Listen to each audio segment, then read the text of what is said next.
Hey guys, so I'm slowly trying to film all these figures that I got. I'm really excited because these are like more expensive figures. If you hear the fan in the background, I tried to turn off the one that was closest to me, but the one in my room is still going on. So yeah, but anyways, I was excited and kind of concerned because the thing is getting into like expensive figures in general is that you're gonna run into issues like, oh, I want to buy like a lot of them. Luckily for Final Fantasy though, the main one that I know is Final Fantasy 7. This one is a Final Fantasy 7 remake figure, so it's Cloud Strife. The good thing about Final Fantasy is that Final Fantasy 7 is the only one that I'm aware of, like, in terms of storyline, a little bit, because I did play the first remake one. My brother has played more than me, and, like, maybe some more of, like, the original ones. But anyways, the thing about this is, like, I only like certain characters, so I'm not gonna buy like the whole team or anything like that. So that's where I'm saving money, but at the same time, I'm kind of concerned because the prices of the figures that I'm like, okay, hopefully I don't get too into it where I want to buy every single one. But yeah, I know a lot of people are like crazy, like big fans of Final Fantasy, and they have to buy the figures like for every single character to have like the full team. But for me, I think my favorite is Cloud, so I stick to him. I might buy some more of like the creature like characters, like for example like Chocobo. I'm really interested in Chocobos, and then I know Torgal is a part of a different Final Fantasy line, but I'm kind of interested in him too because he's a wolf. But yeah, that's basically all that I'm interested in. And then I have Red 13, like a big one that I showed in my other video, which was actually just a hauls video. So yeah, so anyways, this one I bought from GameStop. I can officially call it EB Games now because apparently it was bought off by I forgot his name. He's a French guy, and basically he is the co-owner of McFarlane Toys, which is pretty cool. He's Canadian, and he actually said he wants to like respect the retro classics and like also get EB Games like the name back rather than having GameStop, because I think GameStop was like a name change that they did, but then that's why I keep forgetting and I keep calling it EB Games because that was the original name in Canada. But yeah, basically they want to go back to all of that. They said they're gonna like change all the signage in Canada, make it EB Games again, and then just go back with like the retro stuff and like what gamers are looking for. So hopefully I'm excited to see that because normally I'm not really too big on like the whole like what is it like, I'm not like, I don't look too much into like businesses and interests and like different things that they do, but it's quite exciting to hear that someone who's Canadian wants to do something for like Canadian consumers in general. So yeah, so I'm excited to see what they do in terms of like what they're gonna change up and stuff like that. I don't know like what they're gonna do about like the inventory stuff because to be honest, their type of thing, the original owner, he like allowed for like so many different types of inventory. It's kind of strange, like whenever you go into like a GameStop, like you see so many different things, and it's sometimes like not necessarily to have that much inventory, but I'm excited to see what they do. But anyways, now I can say that I got this from GameStop, but basically, yeah, I bought it from there a long while ago. It was actually during Chinese New Year's because my dad gave me a red pocket money. But anyways, I bought this for $100. It's the Adorable Arts figure. I don't know how much they have for Adorable Arts in terms of characters. I did look up online. I might have seen a Tifa and an Aerith, and then also a Zack. I'm not too sure if I saw a Noctis. Don't quote me on it. You might have to do more research if you're interested in other characters. But I did see Zack for sure, and Tifa and Aerith. But I'm not too sure about like how many other adorable arts they have and which lines it's for. Like if it's for only the remake of Final Fantasy or if they have it for like different ones. Again, I wasn't able to do so much research when doing this video because, to be honest, I was just like, I want to do a video. Okay, so before anyone says like, why are you mentioning the price being super expensive? It's because technically these are review videos, and then I did see a guy, he did like a review video, and people were like, it's quite a shocker, like shocker, like in terms of like sarcasm, like mentioning that like figures are like super expensive. The thing is, yes, they are, and because it's a review video, I just want to say the price range. And also, review videos aren't for necessarily for people who already know the products, but it's also for people just getting into the products. So I would like to say like my first time ever getting into figures was actually like a couple, I want to say like at least 5 years ago, and I'm still roughly new to like looking at figures in different brands.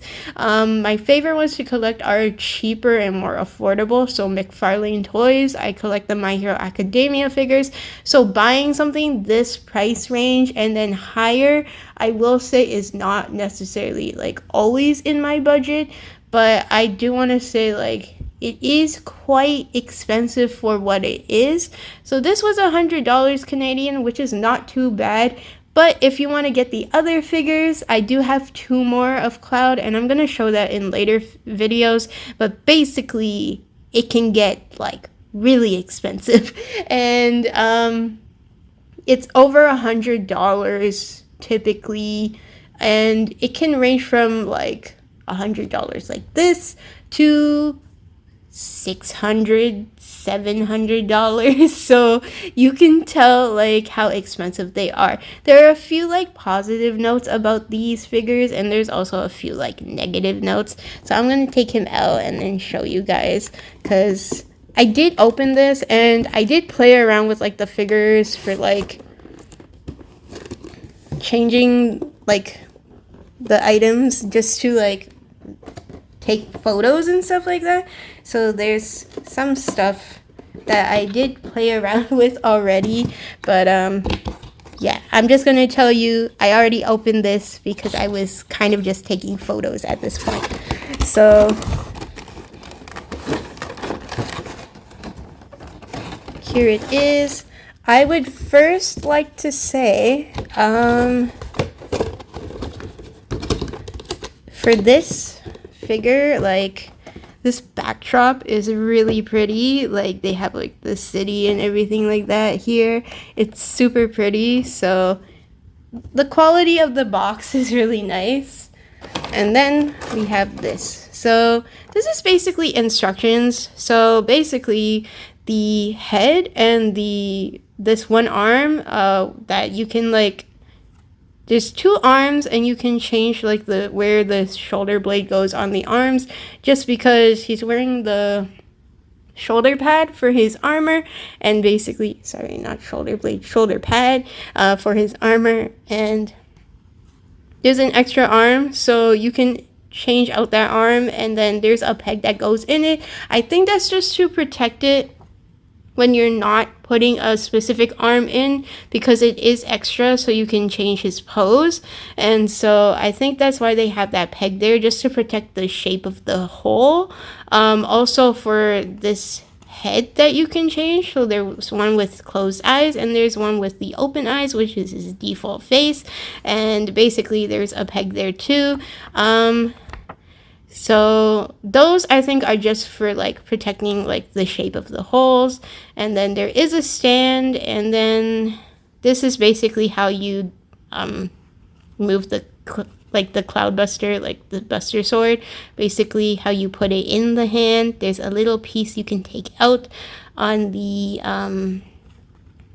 part that heals. I think is it the hilt? I can't remember the names of like the sword parts, but basically like you can take it out and then you just peg it back in, and then that's how you put the sword into his hand. And then basically this is just showing all the pieces at once, like you can interchange. So then in total there's 2 hands for the left, technically hands and arms because they're connected, and then 2 hands and arms for the right, and then there's the shoulder pad that he has, and then 2 heads, so you can change his pose. He's not as like posable as other figures in terms of the amount of stuff that he has, because he doesn't have like multiple arms and hands. He only has like 2 options per arm and hand, so yeah, but he can still pose. It's just a little bit limited.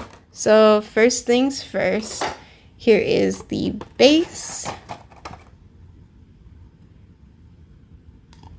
It's a matte finish, and these are the arms, so you can technically pose him like he's having his PTSD headaches, basically. It's really bad, but technically you can pose him like that, and then his head, like this one, has the eyes closed. I did take the peg out because what happened is I had to use the blow dryer because it was super tight and it was really difficult to do. So one thing I found out about playing around with these figures is that the more you play around with them, the looser they get with like joints and like the parts that you can change, like the pegs and stuff and the holes. So you just need to be careful. I guess if you play around with it for a while and then it starts getting looser and looser, you could go at it with a blow dryer and then kind of squeeze the parts to make them a bit tighter. However, this has just been like a complaint about like Square Enix figures in general for the figure arts, because they just have this problem with like the joints and everything will get loose over time. So just keep in mind they're a little bit delicate. They're not like the McFarlane toys that I normally play with, that I normally have. I normally just display figures though, so I'm not gonna play around too much with them. But after like testing out different poses and stuff like that, I did find that an issue. So technically speaking, this is Cloud, and technically speaking, he's pretty sturdy without the base, which is what I've been doing for photos because I wanted to pose him next to other figures for photos, but you're supposed to use the base. So this is what he looks like up close. There's like shading in the hair a bit. Like I don't know if the camera can pick up all the shading because it's pretty light, but it does have shading. It's a bit darker like where the parts are. So yeah, overall it's super pretty. Like his eyes and everything are super pretty and well painted on. Everything is like sculpted here. So you can move his arms back and forth. However, again, because of how they are made, where it's not like different parts that are jointed, is only like pegged into the body, I would say he has less posability than other figures. This is just more like a chibi figure in general, but it's still cute to have. So yeah, so here's all the details. I love the details and the paint job looks really good. And then this is what the back looks like. So this is the Cloud Buster. So it's just, you just pop this part off. I usually use my nail part because using the whole hand, it's a struggle. So I just pop it off like so and put it on. So I'm gonna actually do that off camera and then show you how it looks with the sword on. So I will be right back. So with these type of figures, I want to say if anything feels like too tight to put on or too like tight to take off, always try to use like a hair dryer. You can use that. Basically, what you can do is you can just hold the part, and then you could use gloves if you want to, because it does get hot. So basically what I did for like a certain part was like I did it for the headpiece because it has an extra peg and it wouldn't come out. So in that case, I just held the head and then I just kind of blow dried that area, kind of rotated a little bit so that way it's not just putting heat entirely onto one spot. So that way it's not like super, like, it's not gonna like disfigure the one spot itself. And then basically I blow dried it for like a couple seconds, and then I stopped and I kind of waited till it cooled down a little bit and tried to take it out, and then I had to do it a second time. So I did it in intervals so that way I don't burn my hands, but at the same time I'm also not burning, like I'm not melting like the plastic, like, because you don't want to have it on one spot for so long because you can disfigure the figures itself, because the type of plastic that it uses can be, technically, if it's like heated like that, it can change the shape. So you want to be careful like how you're doing it. But that's basically what I did, not for the sword but for the headpiece, because it came with that extra peg underneath. But yeah, so this is what he looks like holding the Cloudbuster. So this is the only hand that is like for holding the Cloudbuster basically. And his head, I forgot to mention, it does rotate like all the way around 360, and then he can look up and then he can look down too. So there is posability for his head, more than his arms actually. So yeah. So this one is with the Cloudbuster, and then I am going to actually show the other arms, but I kind of just want to show this part first so you can actually take it off. It's kind of a soft plastic, so you have to be careful with these, but basically there's this hole and then you just peg it in, and that's what goes on the other arm too. So I am going to go and change the arms so that way you guys can see. Okay, so this is with his I changed the head, and then I also changed the arms, and then I put the shoulder pad back on.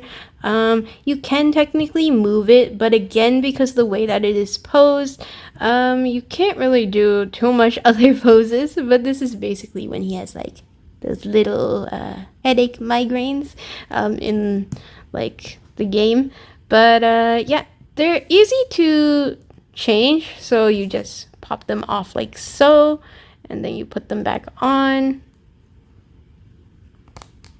The only thing I found, again, a lot of people did complain about it, and I did find when like just changing parts in general, the more you change, the more stuff becomes looser, so you kind of just want to be careful with that. In that case, you can also use the blow dryer, and I guess you can like squeeze certain parts so that way it's like a bit tighter, but I didn't do that yet because I don't think it's at that level where it's like super loose, but at the same time you could do that. That is an option.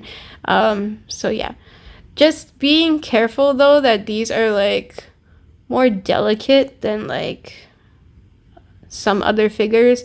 I think this also is a problem with Figma figures, perhaps, because I heard from my brother that some people say Figma figures also have the same problem, where they're around the same price range and then they're not as durable, and the joints easily break and they snap off easily. So just be careful like how you're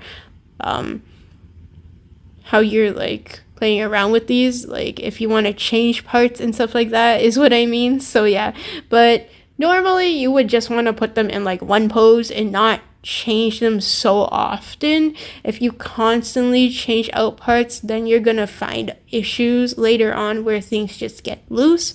So yeah, but this is basically his other pose.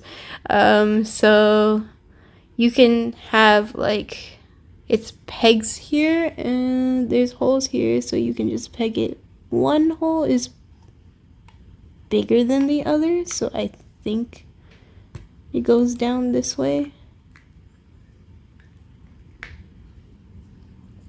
So he does have good balance off of the stand too, but I think that might just because his size because of his size as well, so he doesn't really like fall over that much.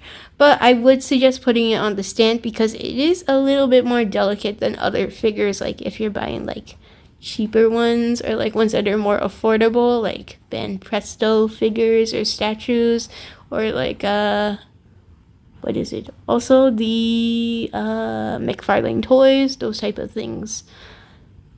So it's basically it.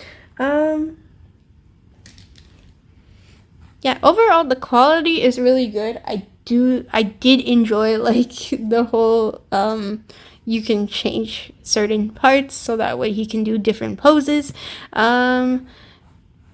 I think this would be like the most affordable option though in terms of their toy line for like Square Enix, because they're so normally the price range is a little bit more.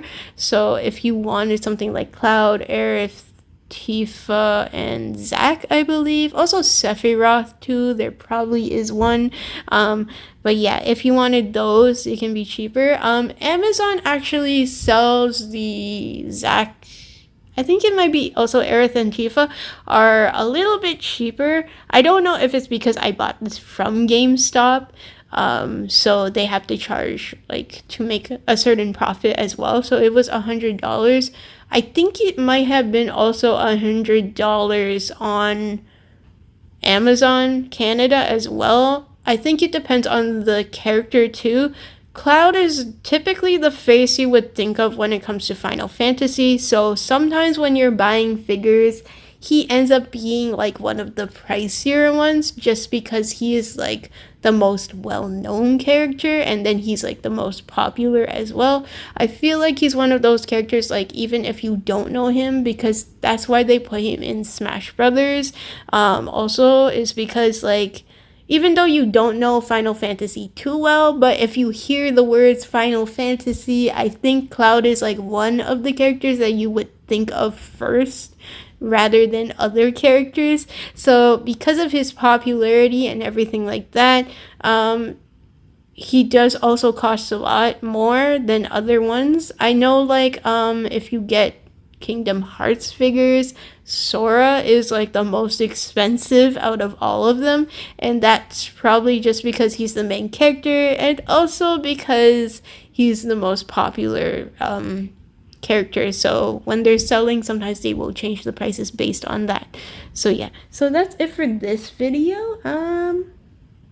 Overall, I really like it. The detail's really good. The Cloudbuster is so pretty. Like, it's actually really nice. And the quality is fairly, I would say for the price, it's pretty okay. Like, the price is not that bad. But again, like, when you get to, like, the other figures, it gets a little bit more expensive because you're getting, like, the larger scales and stuff like that. But for what it is, it's okay for the price, I would say, because the size and that it's like the chibi, like the figure arts, it's like the kawaii arts, it's the adorable arts, sorry, that it's a little bit pricey, but that's their figures in general. So yeah, but yeah, hope you guys enjoyed this video. I tried to do everything in detail this time just because it's more of a high-end type of figure, so I kind of wanted to do it justice. But like again, I wouldn't consider myself the best reviewer when it comes to figures. Definitely I've seen more people go into like better detail and stuff like that, but I just kind of wanted to show everything. So yeah, hope you guys enjoyed this video. I'm gonna try to do my other ones later on, but we'll see, because some of them I still need to like play around with, because some of the joints are really like tight and stuff like that, and they're really hard to move. So I might have to see like if I have to do anything to make sure that like when I'm doing a video, it's easy for me to like switch off certain parts, because like I have like the big cloud now, and I forgot what, I don't know if he's like 10" or something, but he's like, it might be like 8 to 10 inches, and it's like he's, some parts are just really difficult to work with right now because he's a new figure. So some parts are like different hands that I'm switching on and off. They're a bit difficult to do. So I'll figure it out. But yeah, hope you guys enjoyed this video. Bye.